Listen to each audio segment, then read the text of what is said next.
Hello, welcome back to another Crimewatch Rewatch on what is the longest day of the year.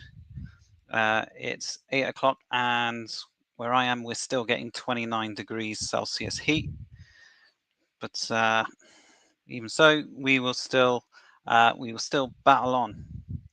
So it's been a while since I've done one of these, but basically just to recap the format of this. So we watch an old edition of Crimewatch, a BBC TV show from the 80s and 90s, and they will reconstruct a crime, and then I'll give my thoughts on it, and then I'll be able to find out what. Then I will reveal what I have been able to find out, whether it is a case that has been solved or not. Okay, but before we start, I do actually have an update of my own to give, because in a previous edition,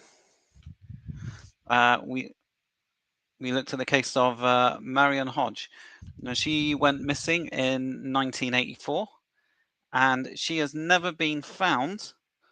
But this year, her husband was due to stand trial for her murder, but unfortunately, in February, William Hodge. He was deemed unfit to stand trial, and then William Hodge passed away in May of this year. So I guess officially the case of Marion Hodge will always remain unsolved officially, I guess. Okay, so before I start with the latest edition, I'd just like to remind you that these are real cases with real victims. Okay, so I'll just start off. We've got a nice old BBC logo.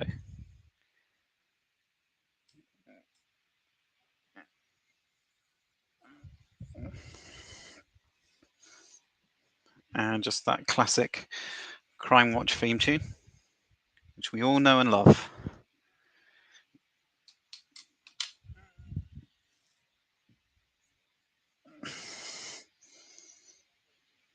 Hello, Nick.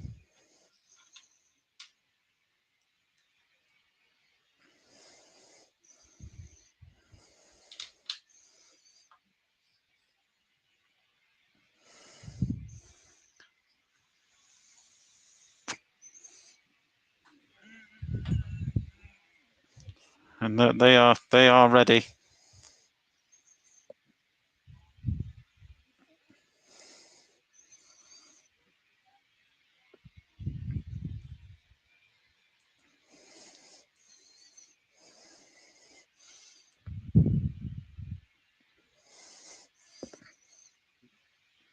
Good stuff.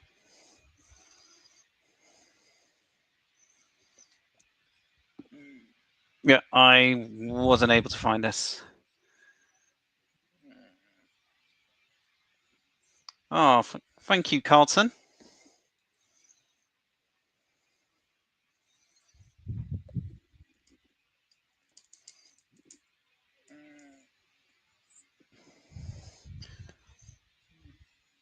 Hilda Murrell, we've talked about a couple of times on here. It's a really fascinating case. Goes right to the top of government.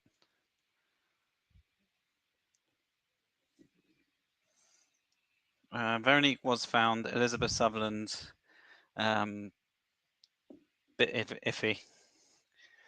Someone was convicted, but then they found, oh no, he couldn't have done it. And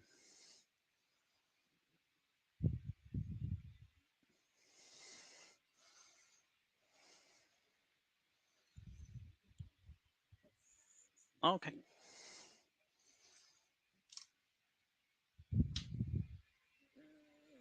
Yeah, I couldn't find anything on him. Just a reminder, I don't watch ahead.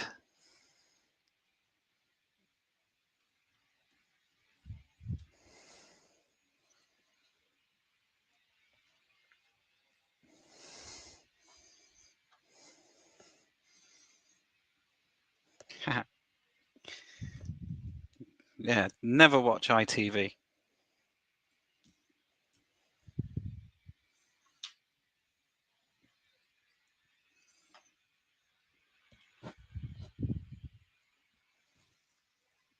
Okay, so again, just a disclaimer, because this is a real thing, and this is, yeah, a very tragic incident.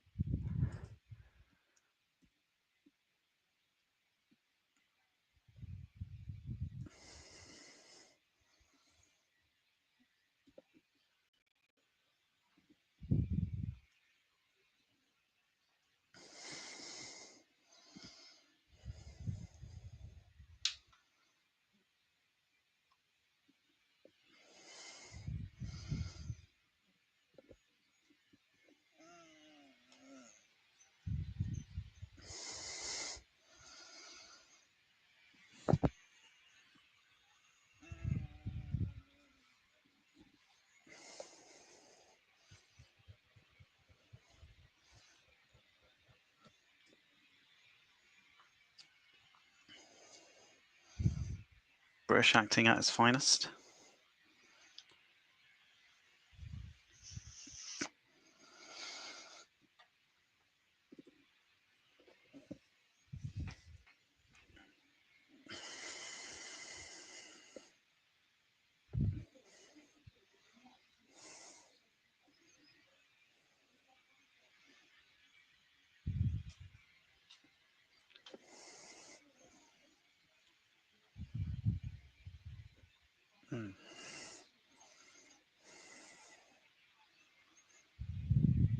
That's suspicious, isn't it?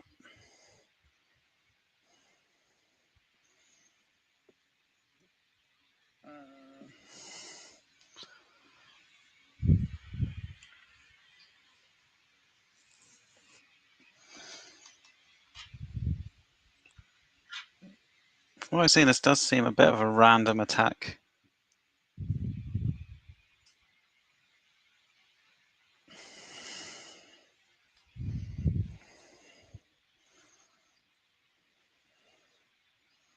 There doesn't seem to be any reason for it.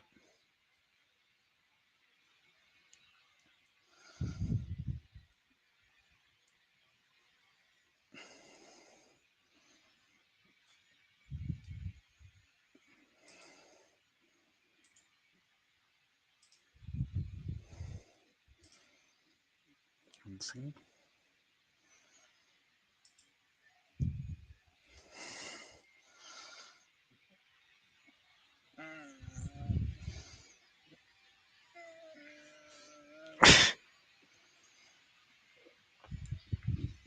Gotta love the acting.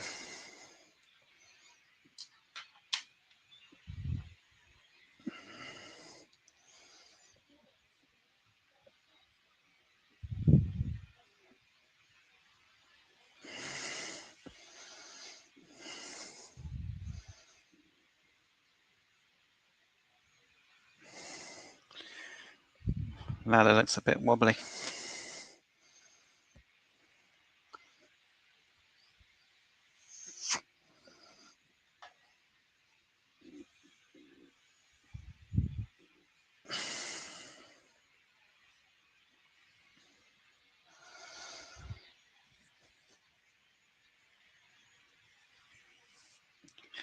I've got something on that to say after this is all done.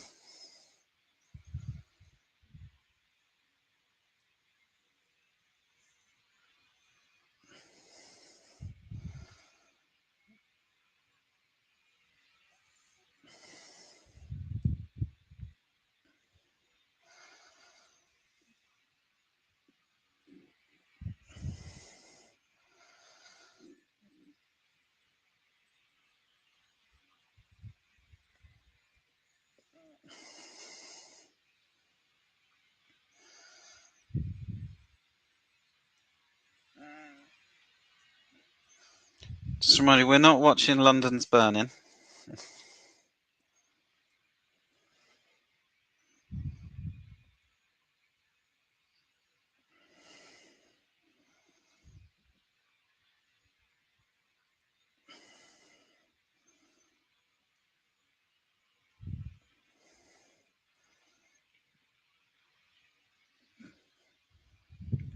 Hi, Claire. How are you doing?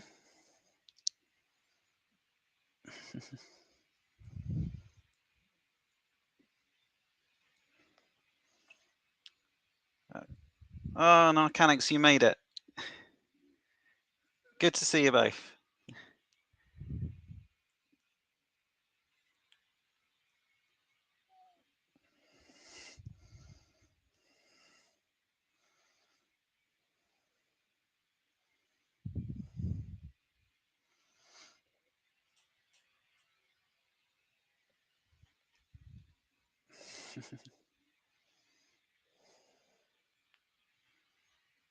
Yeah.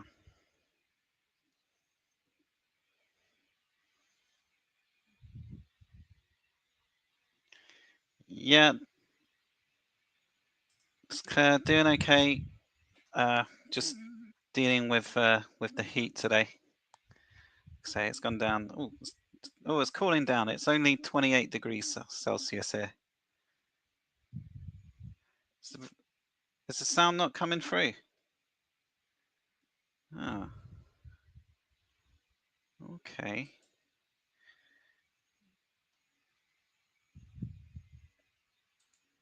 Let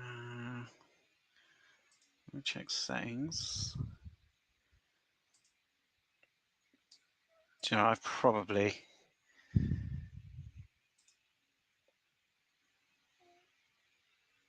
Okay. Just 1 second.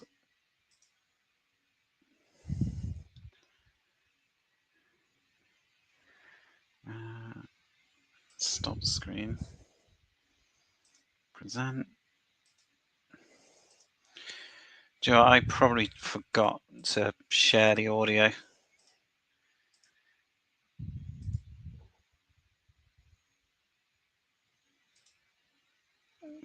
Okay. Right. All right, let's wind it back. Okay, is the sound coming through now? They're coming out!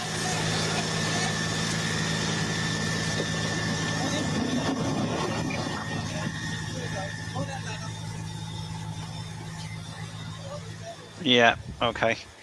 Yeah, I must forgot to share the audio when I shared the screen. Okay.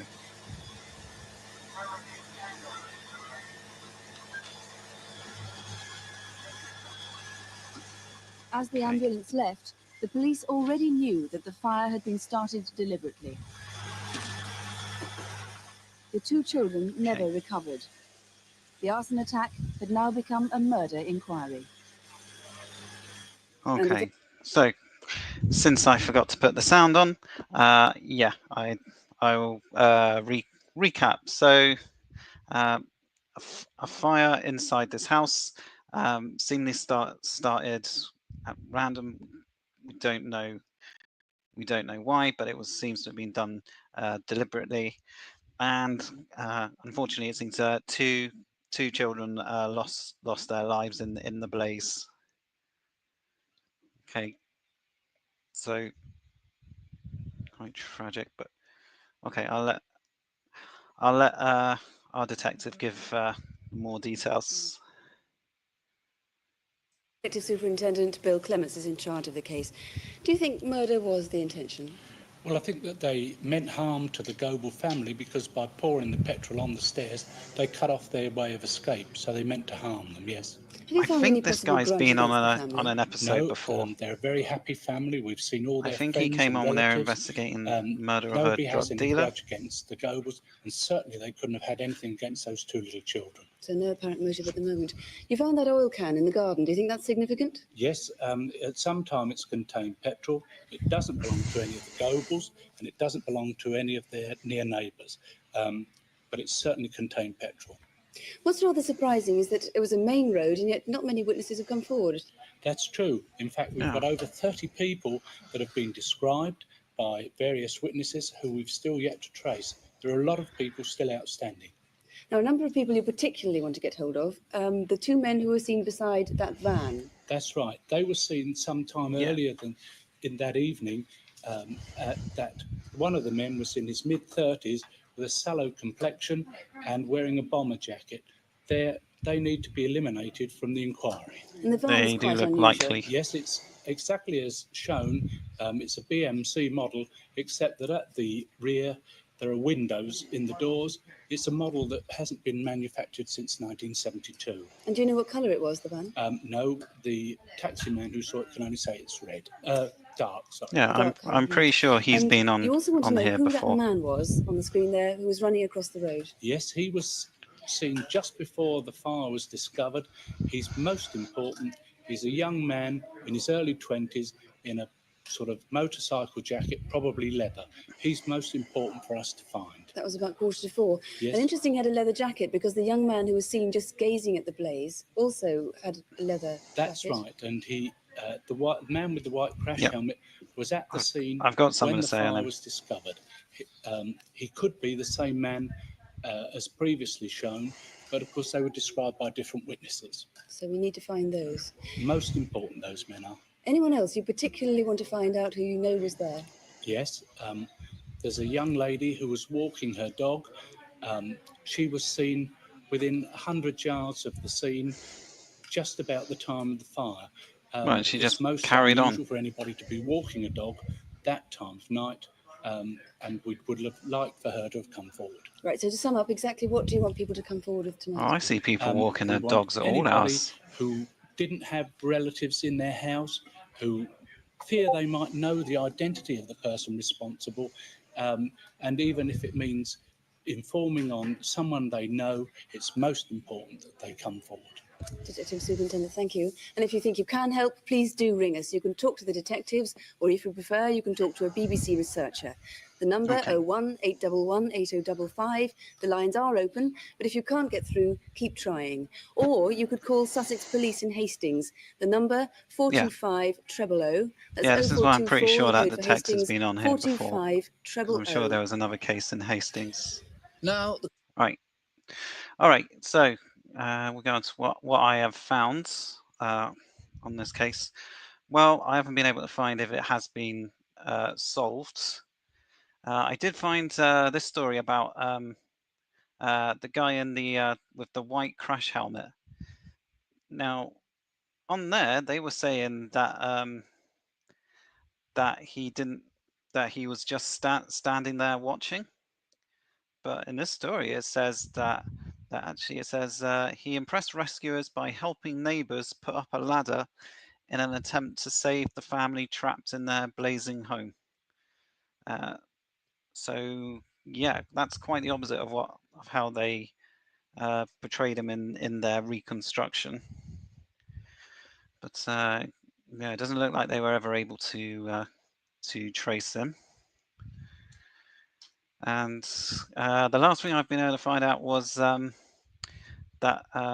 the Robert Lee Goebel, the couple, they actually broke up two years after this incident. Obviously, this was massive thing. They couldn't get over. I hope they did eventually reconcile. But yeah, I haven't been able to confirm if this case has ever been solved, unfortunately. Okay. So move on to the next one. Crimewatch Incident Desk, where we invite the police to appeal to you directly. Here are Constable Helen Phelps and Superintendent David Hatcher. First on the incident desk, how this distinctive jewellery could help solve a murder. Mrs. Connie Aris was 73, a widow who lived alone in Roman Road, Cheltenham. She was last seen alive on Wednesday the 27th of February. A neighbour saw her standing outside her house, number 32, at 7:15 that evening. The following morning, she was found battered to death in her home. Missing from the house was some distinctive jewellery. It's a vital clue. These stick pins are exact replicas of presentation pieces from her late husband's time working at pressed steel. And his watch was also engraved with pressed steel and H. Aris. If you've seen them, or if you were in Roman Road, Cheltenham on February the 27th, we'd like to hear from you. And have you seen any of these? Okay, before we get into that, back on here. So this is the murder of Connie Aris, Constance Aris, and this is still an unsolved crime. They had a few leads, but nothing ever came of them. They're not entirely sure what the motive would have been. They found some things had been stolen from a house, but nothing of any great significant value other than her pension book. But yeah, unfortunately, that's an unsolved. Okay, moving back. On February the 17th, £18,000 worth of horse tack, including 4 unusual point-to-point saddles, like this one, was stolen from Dorchester Saddlery at Warmwell in Dorset. The two-tone colour and the distinctive shape would make these stand out at any market sale. These are Crimewatch video fits of the two men who came asking for saddle oil the day before, but may have been after rather more. The one on the left is around 30, 6 foot and heavily built. The other is only 5'7" and in his mid-30s. But that theft in Warmwell was only the first of a series around Dorset and Hampshire. Flanders Farm near Sway lost £8,000 worth of equipment on March the 3rd. 9 days later, near Ferndown, Stocks Farm Equestrian Centre was hit. And finally, Woolland House Stables on March the 31st. But it's the tack itself we want you to look out for. Everything that went from Ferndown was stamped with SFEC, even the stirrups. So check any tack you've bought in the last 2 months and give us a ring if you've been effed, only on the cheap. On Friday the 4th of January. Yeah, so check any tack you've got.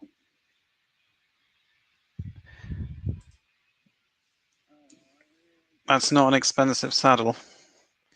I don't know. I don't generally buy saddles, I'm afraid, Scott. So I wouldn't know. So yeah, I haven't been able to confirm if this is a solved one. It's difficult because seems saddle theft. Seems saddle theft was quite a common thing back in the 80s. People thieves would steal saddles and then they would sell them on at like country markets, etc. But what I did find is that they were going to use that story for a little spin-off, Crimewatch spin-off on BBC's South Today news program, where they would be doing their own reconstructions of crimes. So yeah, but that don't know if they ever got the tax back. This year, Mrs. Evelyn Sarah Ake, who was 53, went missing from her home just outside Northallerton in North Yorkshire. Her car was found parked outside the railway station 20 hours later, but she'd given no indication to her family that she'd be going away. Since his wife's disappearance, her husband has received 2 anonymous phone calls from a Scotswoman claiming she knows where Mrs. Ake is. If she's watching the programme, we'd like her to ring us now in confidence. Evelyn Ake ran a turkey farm and last December gave an interview to Radio York about the effect of aircraft noise on the turkeys. Listen to her voice. Well, I was getting over this fence in the field, and what if it's still made of real leather? I imagine horse tack's still quite valuable. Whether it was the shock of them or the waves from the aircraft, by the time I came to pick myself up, they were way out of sight. And of course, it frightens you. If you recognise Evelyn's voice or you've seen her, please give us a ring. £22,000. Okay, Evelyn Ake. So this is quite an interesting case. So yeah, they did find Evelyn Ake. She had been murdered by her husband. Her husband Gordon, during an argument, he pushed her. She hit her head on a fireplace, and then after that, Gordon had tried to cover up the crime. He sent the police on a whole wild goose chase. He tried to get rid of the body, but they found. They still managed to find her remains. They found her right foot and her false dentures, which they were able to match. And amazingly, he only got sentenced for 3 years, which seems crazy to me.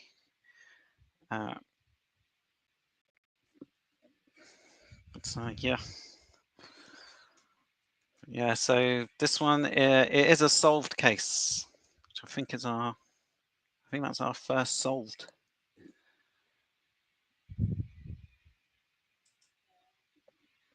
Worth of watches were stolen from this jeweller's in the centre of Cardiff on the 16th of January at 5 p.m.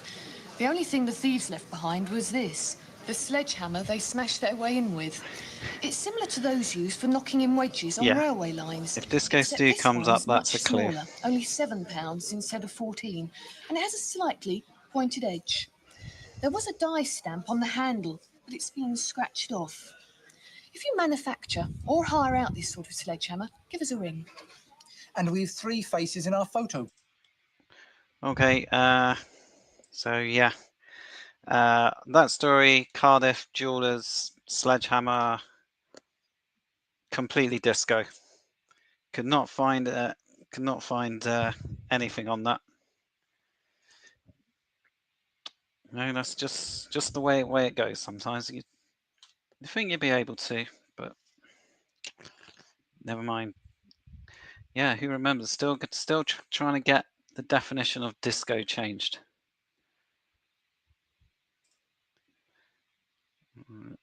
Call this month. Hampshire police are anxious to trace James Nally Ray. He's wanted for the attempted murder of Keith Harmon at Andover on March the 16th.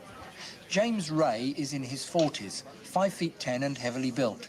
He also has a blue heart tattoo with Carol beneath it on his left arm. If you've seen him, we'd like to know. And Scotland Yard detectives are anxious to trace this man. All right, so James Ray, yes, they did eventually find him. He was they arrested him in Chippenham, and when he went on trial, he was in prison for 8 years for attempted murder. Basically, he was because he thought a man was trying to move in on his woman.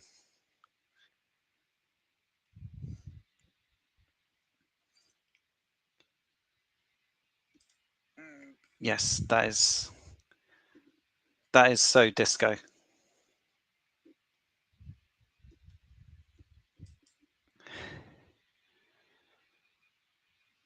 I always forget I can highlight comments. All right. In connection with a £3 million fraud. His name is Klaus Buzan. He's about 5'8" with dark brown hair and has a noticeable limp. He also has a pronounced German accent. He may be driving around in this black Opel Kadett. It's a left-hand drive from Germany, but with a British registration number, AGF 153W. And you may have seen Klaus Buzan with his girlfriend. Her name's Angelika Gleeps. She's only 4 feet 10 with long blonde hair. She too has a strong German accent. Quite a distinctive pattern. So if you think you've seen this man or you've spotted his car, please give us a ring. This young man is Ian. So you think with names like that, they'd be easy to find, but I don't think I actually put. No, I forgot to put the Disco Stu icon in for him. So let's just go back. Yeah. Okay. Yeah, Disco Stew for Klaus. Haven't been able to find him. I don't think it's even clear what they actually want him for. Emerson Elliott. Northumbria Police and his parents need your help to trace him. He simply disappeared from his home at Whitfield in Northumberland on December the 19th, 1983.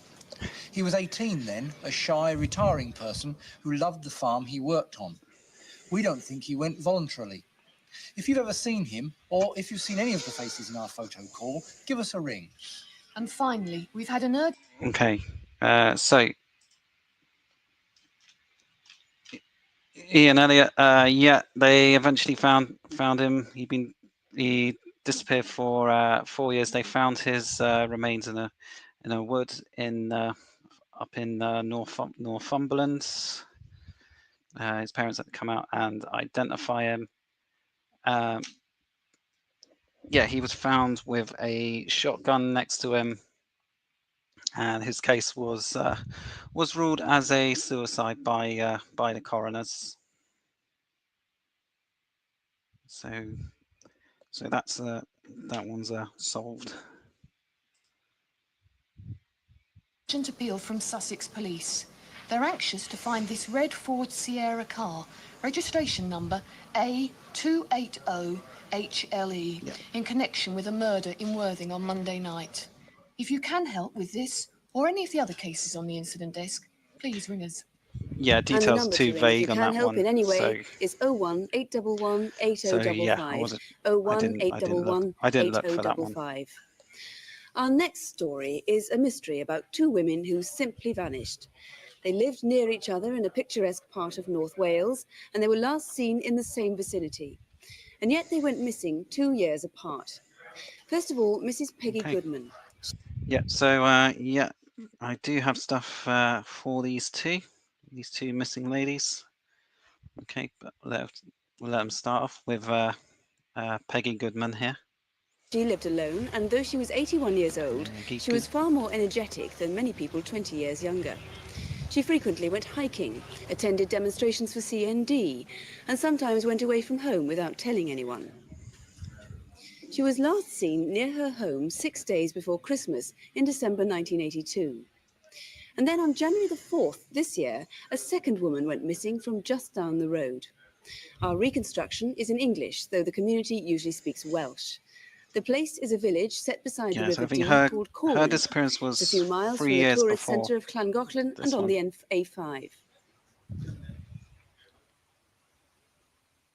On the 4th of January this year, Mrs. Myfanwy Jones disappeared without trace, just half a mile from where Mrs. Goodman was last seen. Myfanwy has been a popular and well-known figure in the small community of Corwin. Happily married with a 20-year-old son, the family have lived in the town for over 21 years. One Friday afternoon, 4 months ago, Myfanwy was visiting a friend in nearby Cloudponkin. We didn't go very far from Corwin. You just drink and drive.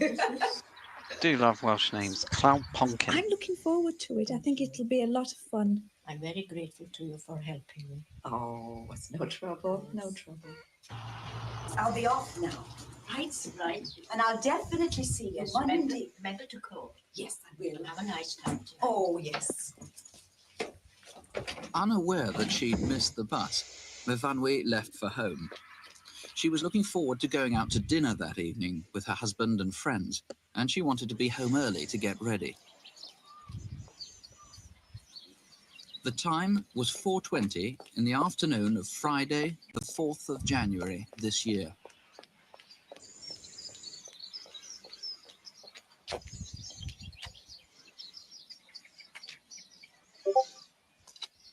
Mrs. Griffiths, I've missed the bus. I'm going to walk.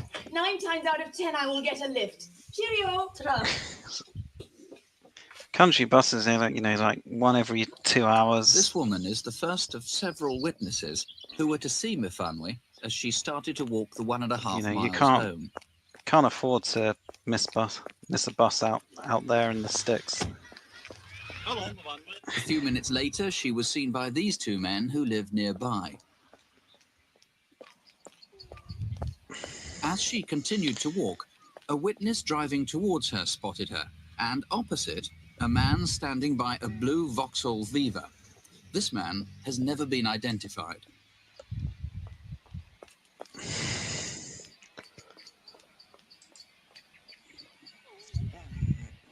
It's just a random man. There were several sightings of Myfanwy as she passed the small housing estate at Maesavachlen.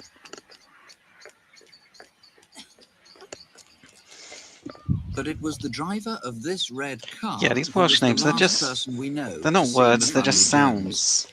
She'd now walked half a mile. What happened to her next is a mystery. 5 minutes later, further down the road, a passing motorist found this deerstalker hat. It wasn't Myfanwy's, and no one has yet claimed it.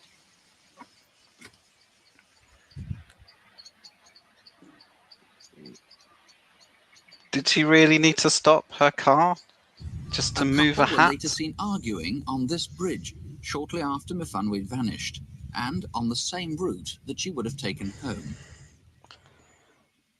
So what did happen? Police need your help with the following. They need to identify the man standing beside this light Maybe blue she thought it was Vauxhall a Viva, tortoise. who appeared to be watching Myfanwy as she walked past. This was the last sighting of Myfanwy by the driver of the red car. What happened next? Did she accept a lift? If so, since she never got home, was she driven away from Corwin down here to the right, or straight on to Carrag Lane? It was here that the deerstalker hat was found. Is it yours, or do you know who it belongs to? Oh, typo. It's possible Myfanwy may have taken a short cut through this farm. She would have rejoined the main road here, where the couple was seen arguing. Police need to trace this couple. Faced with severe weather conditions which hampered their searches, teams of police frogmen were sent in to sweep a 16-mile stretch of the River Dee. That water looks cold. Air and ground searches were made over difficult terrain. And villagers joined the police in scouring the countryside. But so far, nothing has been found. Police are certain Myfanwy Jones would not, of her own choice, have left the home and family she loved, and they now fear for her safety. Her husband, Emir, and son, Keith, wait anxiously for news. Well, the hardest part of it has been the waiting and the not knowing what has really happened. It's been a great burden, really, to think one day after the other, nothing, no answer coming to the problem at all. If anybody has got any information, however small, if they would kindly come forward and either report it to either to the BBC or to the police locally or anywhere in North Wales, I'd be more than grateful. Well, So I believe that is her real husband, not an actor for that one. Okay. Okay, so I have found some stuff to do with this, but I'll let them talk about it first, and then I'll get to my bits. Myfanwy Jones, and Michael indeed for McIntyre, Peggy Goodman, is detective. Chief Inspector John Cook. Do you actually link the two? Do you think that the two women went missing for similar reasons? No, we don't. From the inquiries we've conducted, both into Mrs. Goodman's background and Mrs. Jones's background, we don't feel that they are connected. Looking at the... Right, so they just presented them together, and then he just immediately says, no, they've got nothing to do with each other. Myfanwy Jones' disappearance. Just remind ourselves of the geography. Corwin, of course, not far from Llangollen. Let's take a closer look at that. And we can see the bungalow, her friend's bungalow, which she left at 4:20, wasn't it? 4:20, that's correct. And she was seen by the woman at the bus stop walking down to where the Vauxhall Viva was. And that's the man by the blue Viva. What description do we have of him? He's described by our witness as being a middle-aged man, approximately 45 years of age, medium build, with dark collar-length hair, sideburns, and wearing what we believe to be a sheepskin coat. He might, of course, have absolutely nothing to do with her disappearance. Oh, absolutely. It's a matter really of eliminating from our inquiries, tracing him and eliminating him. Okay. She then walks further down the road towards Corwin, and I think the last sighting of her was about 4:35. He said that was the red car going the other direction, wasn't it? Correct, Oh yes. yeah, And then these are incredible. Well, graphics. we don't know what happened then. The hat was found here just after the junction down to Corwin. Now, you've brought that hat with you. It's a hat. It's a deerstalker hat. I don't understand the fascination well-worn, of this in good hat. condition. As you can see, it's a herringbone pattern. On the inside label, it has the name Palatine, and we're very anxious to trace the owner of this hat, because he, just like the driver of the Vauxhall Viva, would have been at the scene at the time Mrs. Jones was last seen. Right, and they might have Could have seen lost at any time. something, or they might have been a witness, even though they don't recognise. That's correct. Yes. Okay. Now, then there was the couple on the bridge, of course. They were seen to be arguing. What do we know about that couple? All we know is that they were in possession of a dark, small type van, that they were a middle-aged couple again, that the female was wearing clothing, light clothing. Was she Mfanwe? It's possible, but extremely doubtful, bearing in mind that the incident was approximately 25 minutes after Mrs. Jones's last sighting. Very briefly, is there any other appeal that you'd like to make to viewers in this case? If they were Yes, I arguing, they would. I would probably like wouldn't to, have noticed anybody much who going saw on Mrs. around Jones them. that afternoon to come forward and to contact us this evening. All right, John Cook, thank you very much indeed. Thank you. If you can help, the number 811-8055, as always, 811-8055, or you can ring North Wales Police Direct. Here's their number at Wrexham, 353-111. That's 0978 for Wrexham, 353-111. Okay. All right. Okay. So, I got for this one. So, okay. So I did put. Not sure why Disco Stu's there. That's Disco. He's just there, completely random. Or I've messed something up here. So, all right. So the case of Peggy Goodman. So officially, yes, this is unsolved. At one time, they were linking it to the disappearance of another woman from the same area called Trevelyan Evans, but doesn't seem that really led anywhere. And there were people linking it to the Hilda Morrill case. Again, Hilda Morrill, we've talked about her a couple of times on here before. Woman had an absolutely fascinating life, and she was a campaigner against nuclear power, and so was Peggy Goodman. So I don't know. Maybe the government got to her as well. In the case of Mfanwe Jones, well, they did find her there eventually. Yeah, Hilda was a start. Honestly, she's got a whole website. It's called whoishildamorrill.org. You can just find out about her life, and yeah, she had an incredible life. So in the case of Mfanwe Jones here, yes, her body was found in a shallow grave on farmland in near Bala, but no one was ever convicted for her murder. It's strongly believed it was gentleman called Gareth Wynne Thomas, but he committed suicide 6 days after Mfanwe went missing, and her husband at one point he was trying to sue Gareth Thomas's family, but that got dropped in the end. Okay. All right. So we will move on to the next case. And now tonight's Aladdin's Cave. We have a treasure trove Aladdin's property which Cave. has been Hold on. recovered by police. That means it's time for.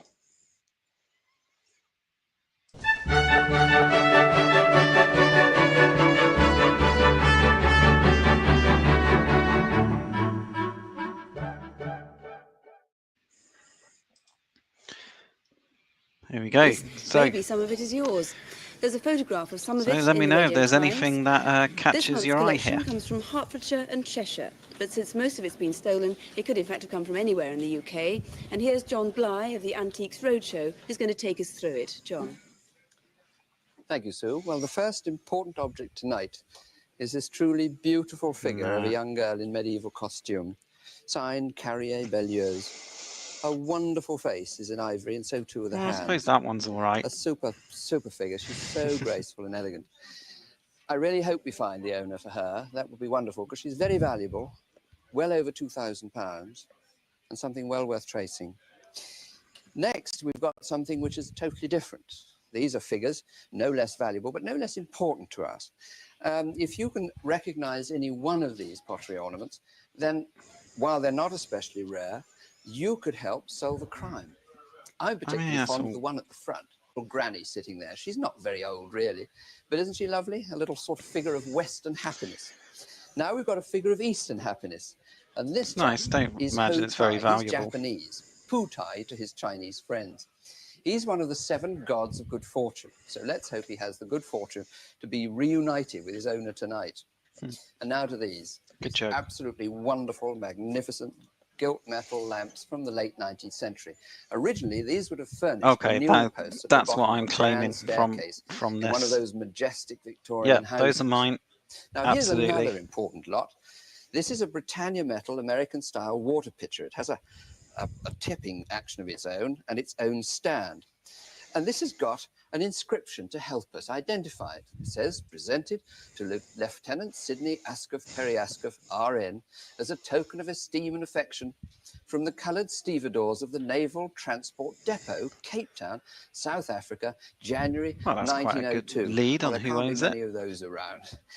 There could be a lot of these, except the inscription on this little cup makes it totally unique. And what a lovely little bit of nostalgia. For it says here, the USLTC, presumably Lawn Tennis Club, Mixed Doubles Handicap, 1933. Now, you know, that's when gentlemen wore long trousers to play tennis. Those were the days. Well, if you Those are the days too when large find out were who won the mixed doubles in like 1933, I imagine that the original of that was in then cut you'd have a good glass and idea who very, owns very it. large and sparkling. But the original of this, believe it or not, was black plastic. For Mr. Nigel Hayter Preston has actually lost his gold disc. So Nigel Hayter Preston, if you're looking in tonight, wherever you may be, then please give us a ring at Crimewatch UK. Okay. If there's anything that you do recognise, do give us a call. This is the number, as always, 01811 8055. Nigel Hayter 01 Preston. if you're outside London, 811 8055. And lastly tonight, we're hoping we might touch someone's conscience. We need your help over a violent attack on a former model, Karen Young. It happened on a Sunday afternoon 2 months ago at her office, which is an estate agent, in Beaconsfield in Buckinghamshire. The motive seems to have been clear: to steal 2 diamond rings, one of them worth over £250,000. But the robbery was so nasty, so violent, that we're hoping our reconstruction will prompt a call from someone who knows the attackers. Karen Young has had a glamorous life. Okay, he was. As a fashion model in the 60s, she displayed the expensive rings she'd been given by friends. That's not one of her songs, by the way.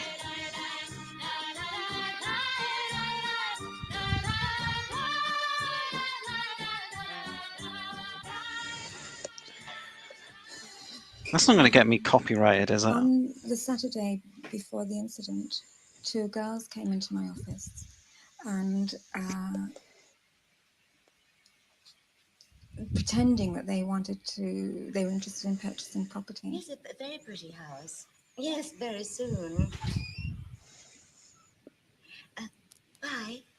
Yes, of course. Bye. How much would it cost to buy a flat around here? Did you have one in mind? Yeah, a cheap one. Just a flat. Well, we don't handle anything under 38,000, which would provide one with a one-bedroom flat. How much would that cost me? I've said I would. 38,000 if you're lucky.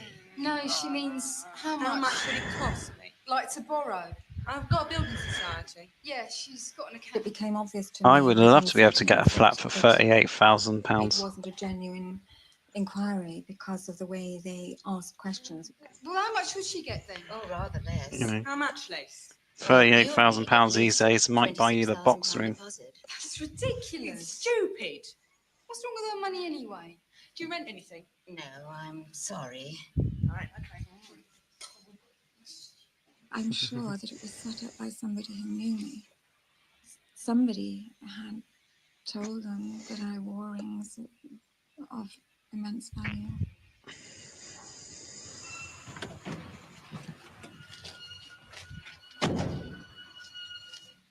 Key?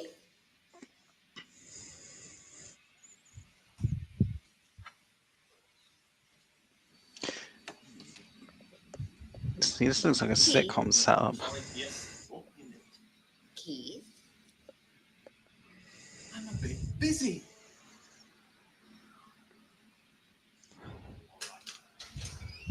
I'm looking for a flat. 38,000. £38,000 or anything like that. Oh, I don't think I've any. It's a very In the precise window, number, you isn't know. it? It was just such a dreadful experience. It left me feeling absolutely desolate. I'd like to see it.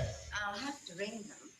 The details, the particulars. So I went to the filing cabinet to get out some details, and he hit me over the back of the head. Get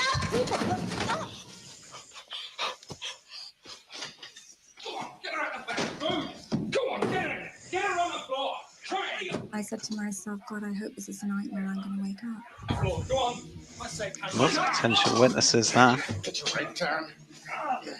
Get those rings off. Come on. What are you doing, John? Keep yourself quiet, sunshine. Otherwise, you're going to get yourself seriously hurt. Now get your face down. Get yourself seriously down. Don't you look at that. Go in a minute. I realised after they hit me 3 times Don't you look.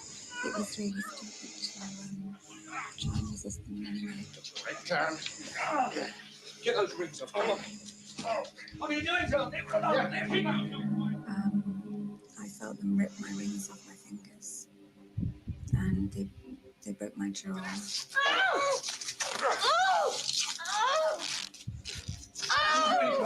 Leave her alone. You're going to get yourself hurt, sunshine. Now you keep your face down. Down. Come on. They were so violent. I didn't understand the violence. And I still don't. Ooh, that's a nasty looking wound. Where's the key of the back door? There's no key in here. Where's the key to the back door?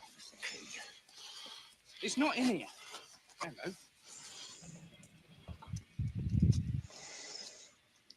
They should be locked away forever.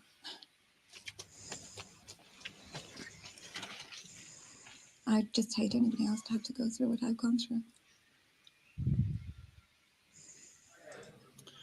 Inspector Roger Herbert. So, yeah, that was quite a brutal assault and robbery there. So we'll let the inspector speak. Then I'll let you know what I have found on this. Is looking for those 2 men, and he needs your help. First, let's establish why was she wearing a ring that was so valuable? I think these days, Good more and Tash. more, we are finding that people don't appreciate the value of the property they own until such times as it gets lost or stolen. I think that was certainly the case in respect of Karen Young, who had this ring for 15 years and worn it day in, day out. And she just did not realise the value of it. It wasn't insured. No, it wasn't. She's offering a reward of £20,000 to whoever You know, if he didn't have that strong Tash, he would look like a very young boy. And to her colleague, the violence, the sheer extent of the violence. I don't know if you witnessed anything like that aftermath of violent crime before. No, I haven't. On the reconstruction, you saw several minutes of violence, extreme violence. In fact, they were subjected to a period of several seconds, not several several seconds. I wouldn't be surprised if that You Tash see, is sellotaped on. to 15 to 20 minutes of such violence. Worst violence that I've ever come across anyway. Okay, now let's just take a look at what they did steal. It was one of the rings, the biggest rings, was a very, very large gem indeed at the centre of it. That's right. That's a very expensive ring. That is a 5 to 6 carat solitaire diamond, very pure. It might have been broken up, but any gem dealer would recognise that. Yes, unfortunately, that probably would have been broken up, but that is the identifiable gem. It's a nice Now, looking the men ring. who stole that and the men who used this extraordinary level of violence, what do we know about them? Well, we know that it was an unnecessary amount of violence that they used. We know that the first man, in his mid-30s, he was 5'10", stocky build, and he had dark hair. He had a Cockney accent and was described as being very scruffy. And the other man, the older one? The second man was older. He was taller.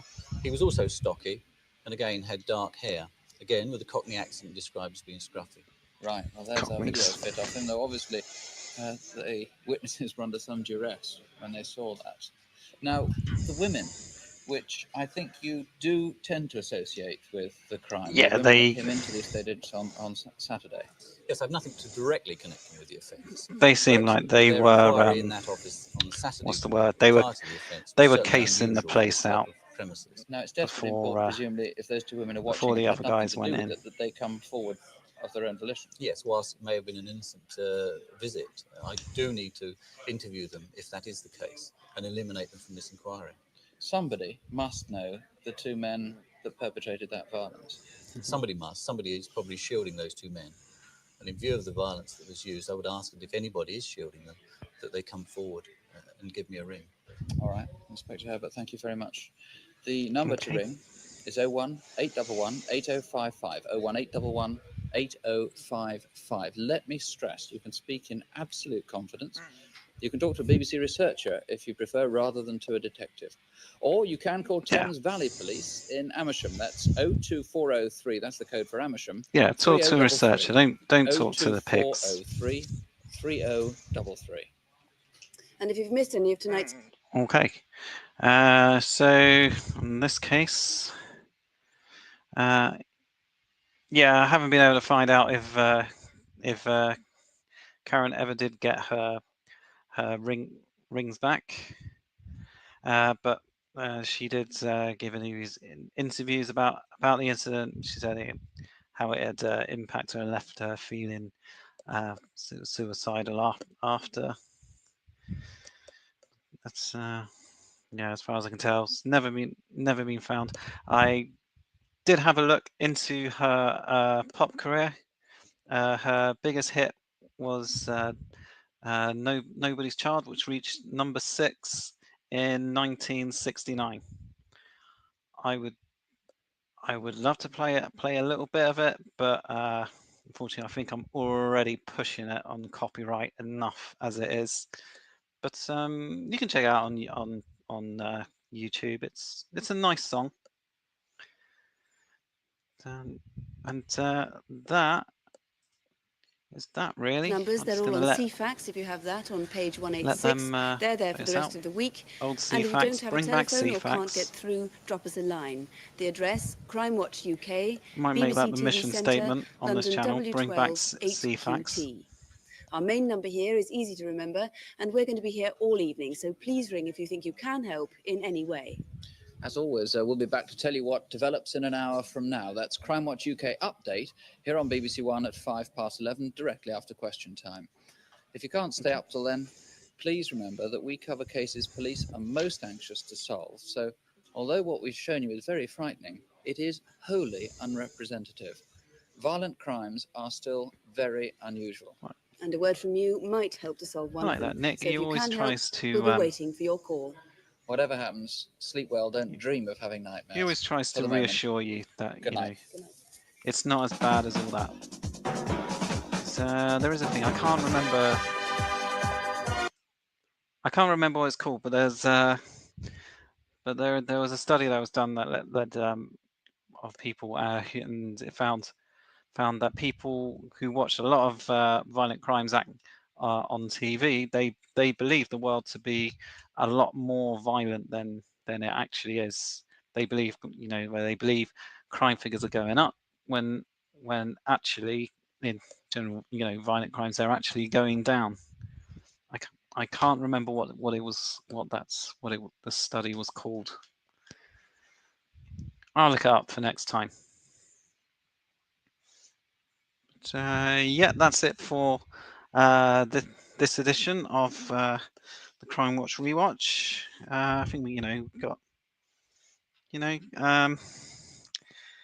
only a couple of disco cases in there where I couldn't really find anything.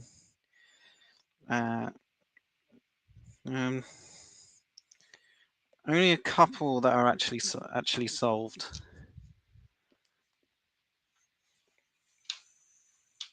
I tend to believe everyone is a bit dodgy because they tend to meet a lot of dodgy. They tend to, yeah, I mean, yeah, that makes sense, doesn't it?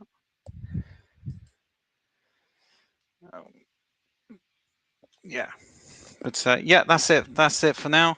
I will hopefully be back next week with the next edition of Crimewatch Rewatch.